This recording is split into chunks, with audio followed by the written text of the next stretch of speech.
Hello friends. आज हम बात करते हैं एक नए टॉपिक पर। Closest distance of approach between two charge particle. Closest distance मतलब वो भी दो चार्ज पार्टिकल के बीच में। इसका मतलब उन दो चार्ज पार्टिकल के बीच में कितना कम से कम डिस्टेंस हो सकता है, हमें इस पर ध्यान देना है। तो इसको पढ़ने के लिए हमने इसे तीन केस में डिवाइड किया है। पहला केस है कि जब एक charge particle v not velocity से दूसरे चार्ज पार्टिकल की तरफ मूव कर रहा हो और दूसरा charge particle Q not fixed हो। ठीक है। अच्छा, तो इसमें क्या होगा कि ये v नॉट वेलोसिटी से इस तरफ आगे बढ़ेगा, तो फिर इस पर फोर्स ऑफ रिपल्सन लगेगा जो कि इसके अपोजिट में रहेगा। तो धीरे धीरे इसकी वेलोसिटी क्या होगी, डिक्रीज़ करती जाएगी। तो एक समय ऐसा आएगा जब इसकी वेलोसिटी डिक्रीज़ करते करते करते ज़ीरो हो जाएगी।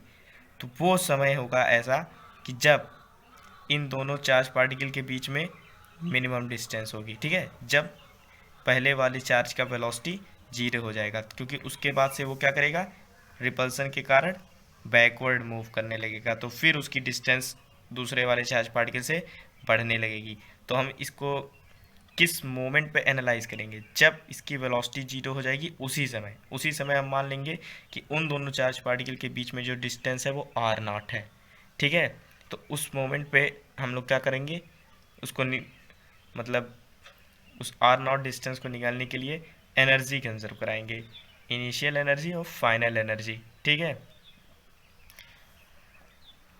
तो इनिशियल एनर्जी क्या होगी, अधिकतर केसों में देखिए हम लोग यही करते भी हैं। जब कभी वेलोसिटी या डिस्टेंस ये सब निकालना रहता है तो दो ही चीज़, एक लीनियर मोमेंटम कंजर्व करते हैं और एक एनर्जी कंजर्व करते हैं। तो यह मोमेंटम कंजर्व करने की कोई फ़ायदा नहीं, क्योंकि एक ही वेलोसिटी है, दूसरे के पास है ही नहीं, दूसरा हमेशा फिक्स है। तो यह मोमेंटम कंजर्व करने की कोई बात नहीं। तो क्या करेंगे, हम लोग सिर्फ एनर्जी कंजर्व कराएंगे। तो देखिए, सबसे पहले किसके पास एनर्जी है, सिर्फ पहले चार्ज के पास एनर्जी है इसके, वो भी kinetic energy v not velocity से जा रहा था। बाकी ये तो फिक्स था, ये ज़ीरो है। और उस समय इन लोग के बीच में कोई पोटेंशियल एनर्जी भी नहीं थी, तो सिर्फ काइनेटिक एनर्जी है, जो कि लिखेंगे half m v naught square. Finally क्या हो जाएगा, फाइनली इसकी वेलोसिटी धीरे धीरे ज़ीरो हो जाएगी, तो काइनेटिक एनर्जी तो ख़त्म, और ये तो फिक्स है, इसके पास कोई काइनेटिक एनर्जी रहेगी ही नहीं। तो आखिर में बचेगा क्या, सिर्फ पोटेंशियल एनर्जी। तो पोटेंशियल एनर्जी का हमने प्रीवियस वीडियो में फार्मूला देखा था, k q one q naught by r not.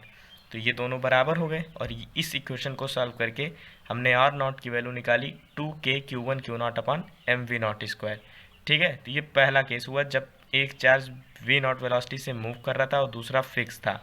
आइए हम नेक्स्ट केस की बात करते हैं।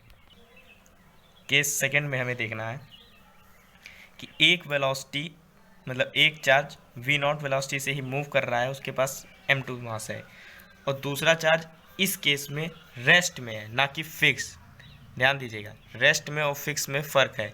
अभी ये रेस्ट में है लेकिन ये फिक्स नहीं है, और इसका चार्ज q1 है और इसका मास m1 है। ठीक।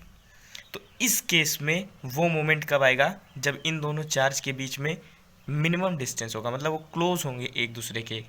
तो इसमें तब होगा जैसे ये वी नॉट वेलोसिटी से देखिए आगे बढ़ता जाएगा, तो अब इन दोनों में फोर्स ऑफ रिपल्सन काम करेगा।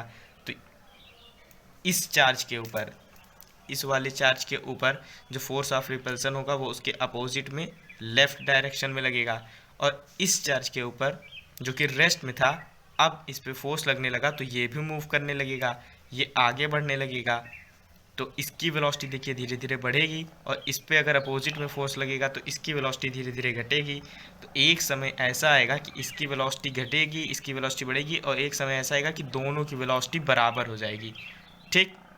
जैसे एग्जांपल लेते हैं कि मान लीजिए इसकी वेलोसिटी 10 थी स्टार्टिंग में और इसकी वेलोसिटी 0 थी, तो जिसकी वेलोसिटी 10 थी उसकी वेलोसिटी धीरे धीरे धीरे धीरे डिक्रीज होते हुए मान लीजिए एक समय 5 हो गई, और इसकी वेलोसिटी 0 थी तो धीरे धीरे धीरे इंक्रीज होकर 5 हो गई। तो एक समय ऐसा आया कि जब दोनों की वेलोसिटी बराबर हो गई, तो उसी समय पे, दैट मोमेंट, उसी मोमेंट पे हमें क्या निकालना है, डिस्टेंस। उन दोनों के बीच में डिस्टेंस है। तो आइए देखते हैं अब इसमें क्या कराएंगे। हमने पहले ही आपको बताया था कि दो ही तरीके होते हैं, एक मोमेंटम कंजर्वेशन, एक एनर्जी कंजर्वेशन, क्योंकि इस पूरे प्रोसेस में कहीं भी एक्सटर्नल फोर्स नहीं लग रहा है, तो लीनियर मोमेंटम हमेशा कंजर्व रहेगा। तो मोमेंटम कंजर्व कराने से क्या होगा, ये m2 है, इसके स्टार्टिंग वेलोसिटी v नॉट थी, तो m2 v नॉट फिर फाइनली क्या हो जा रहा है, दोनों की वेलोसिटी बराबर हो जा रही है, तो हम मान लेते हैं वी फाइनल, और दोनों का मास सम हो जाएगा m1 plus m2 we final. तो यहाँ से वी फाइनल वेलोसिटी निकल जाएगी m2 v not upon m1 plus m2। तो यहाँ से ये वेलोसिटी तो निकल गई कि जब दोनों की वेलोसिटी बराबर हुई थी तो कितनी हुई थी, ये निकाल लिए।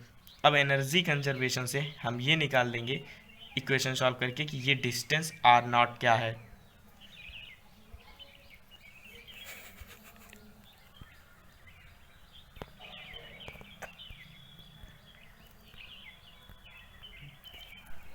तो अब एनर्जी कंजर्व कराएंगे, तो एनर्जी किसके पास, m2 के पास इनिशियल एनर्जी थी v नॉट, तो वहाँ पर इसकी काइनेटिक एनर्जी हम लिख देंगे half m2 v not square.